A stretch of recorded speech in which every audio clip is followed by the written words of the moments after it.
Praise the lord. ఈ సాయంకాలపు వేళ దేవుడు నీకు ఇస్తున్న వాగ్దానము 1 పేతురు 5వ అధ్యాయము 6వ వచనం.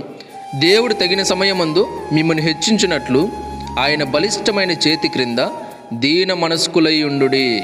దేవుడు తగిన సమయమందు మిమ్మల్ని హెచ్చించినట్లు ఆయన బలిష్టమైన చేతి క్రింద దీన మనస్కులై ఉండండి. అంటే దీన మనస్కులై ఆయన బలిష్టమైన చేతి క్రింద మీరు ఉన్నట్లయితే తగిన సమయం వస్తుంది. ఆ సమయం వచ్చినప్పుడు ఆయన ఖచ్చితంగా మిమ్మల్ని హెచ్చిస్తాడు. అంతేగాని ఏముందిలే ఎంత లెక్కలే అని చెప్పేసి గర్వించకూడదు. గర్వించినారంటే మీరు హెచ్చింపబడేది కాదు కానీ తగ్గించబడతారు. కొంతమంది అలా ఉంటారు, ఖచ్చితంగా నన్ను మించినాడు ఎవరు అని చెప్పి హెచ్చించుకుంటూ ఉంటారు. హెచ్చించుకుంటే ఏముండదు, మీరు తగ్గించబడతారు. కాబట్టి దేవుడు ఇచ్చిన ఆజ్ఞను బట్టి నడుచుకోవాలి. Praise the lord.